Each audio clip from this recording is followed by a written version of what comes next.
The first blast was so distant the crew barely reacted. It echoed across the Red Sea like a muffled crack of thunder, rolling over the water and fading into the night. Men on watch aboard the SS Rosalie Moller stepped to the rail and stared into the darkness, listening for anything that might tell them what had happened. The air smelled of coal dust and warm salt, and the ship rocked gently at anchor near Gooball Island. They had arrived here under blackout orders, hidden in the shadows after days of dodging German reconnaissance flights. Nothing on the surface showed danger now. The water lay flat and black, and the sky above them held only a faint glow from distant stars. But the tension on deck sharpened. The crew knew the region had become deadly. Rumor spread fast among merchant sailors, and only 2 days earlier, another British supply ship, the Thistlegorm, had been bombed and blown apart just a few dozen miles away. If aircraft were hunting again, the Rosalie Moller was exposed. Her only protection was darkness and hope. She carried no guns strong enough to deter a determined attack. Below deck, men tried to sleep in narrow bunks that trembled with each hum of the generators. The Rosalie Moller had been built in 1910, a 355-foot coal carrier with a deep hull and a reputation for reliability.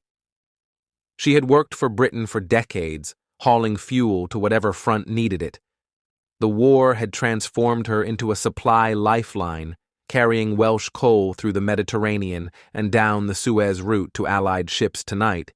She sat anchored with a full cargo deep in her holds, a tempting target if the enemy found her.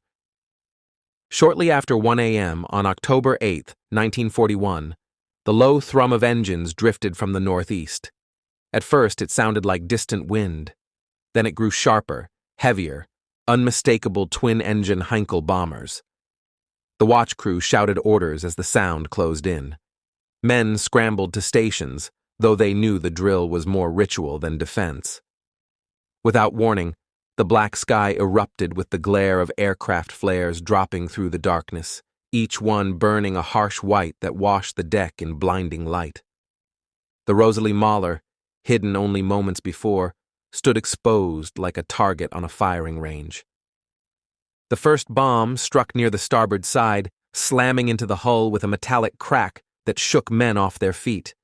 The explosion pushed a column of water skyward and sent fragments of steel rattling across the deck. Before anyone could regroup, a second bomb hit aft near the engine room. The blast tore into the ship's structure, ripping open compartments and flooding them instantly. Lights flickered, then died, leaving only the flicker of the still-falling flares to illuminate the chaos. Crew members stumbled through smoke and darkness, choking on dust and trying to reach escape ladders. Water poured through ruptured bulkheads in a heavy roar. The ship listed sharply to port, throwing men against the rails. Someone shouted for the lifeboats, but the angle of the deck made launching them nearly impossible. Another voice yelled for injured sailors trapped near the engine room, but the heat and smoke rising from below forced everyone back. The Rosalie Moller was dying fast. The stern sank first. It slipped under the surface with a heavy, dragging motion, pulling the rest of the ship with it. Some men managed to climb over the rail and leap into the water, their bodies striking the cold surface as the ship's enormous weight drew them down in a spiraling pull. Others clung to debris or swam blindly through oil and coal dust. Within minutes, the Rosalie Moller disappeared entirely, slipping beneath 150 feet of water and settling upright on the seafloor. Dawn broke over a silent stretch of sea. The flares had burned out, the bombers long gone. A few battered survivors were pulled from the water hours later. Several crewmen were never found. For decades after the sinking, the Rosalie Moller remained largely forgotten, hidden in deep water too distant from common shipping lanes and too difficult for most divers to reach. The wreck sat upright, its bow pointing northwest, its steel skin slowly rusting, but its structure remarkably intact. Coal still filled the holds.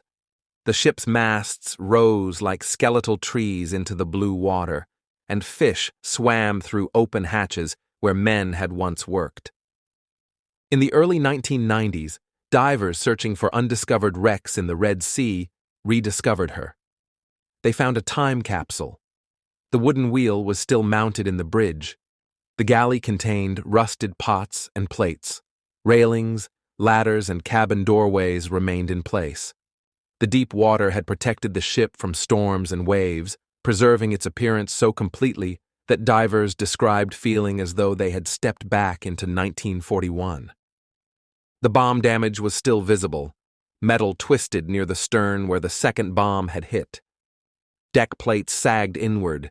The explosion had opened a jagged wound through the ship's heart, the same tear that had filled her with water in minutes. But the overall silhouette of the Rosalie Moller stood firm, the shape of a working coal carrier resting peacefully in the quiet depths. The tragedy of her sinking became clearer with every dive. The ship had been anchored in what was believed to be a safe location, ordered there to avoid the aerial attacks ripping through the main shipping routes, but she had dropped anchor too close to where the Thistlegorm had exploded 2 nights earlier. When the German aircraft returned to investigate, their flares lit up the water, revealing a second Allied ship, almost exactly where they expected to find survivors or salvagers. It had been luck, bad luck, that put the Rosalie Moller in the crosshairs. Her crew paid for it with their lives. Years passed, and the wreck turned into a living reef. Coral spread across the railings and cargo hatches. Fish darted through beams and portholes.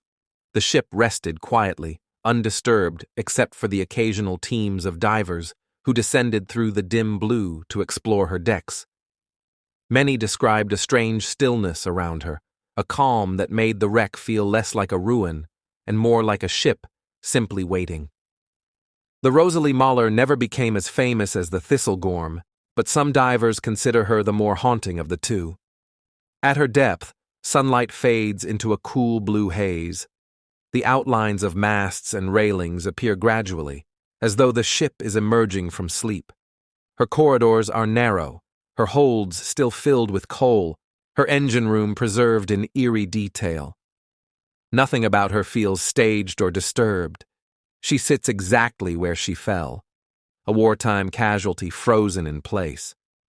Today, beneath 150 feet of Red Sea water, the Rosalie Moller remains one of the most intact World War II shipwrecks in the region. Her final moments are etched into the steel around her, blast scars, twisted beams, and ruptured compartments that still tell the story of the night she was found by enemy aircraft. The men who served aboard her are long gone, but their ship endures, resting quietly in the deep, holding the memory of a mission that ended without warning. Thank you for listening to The Sunken Ledger. Subscribe for more true stories from the depths.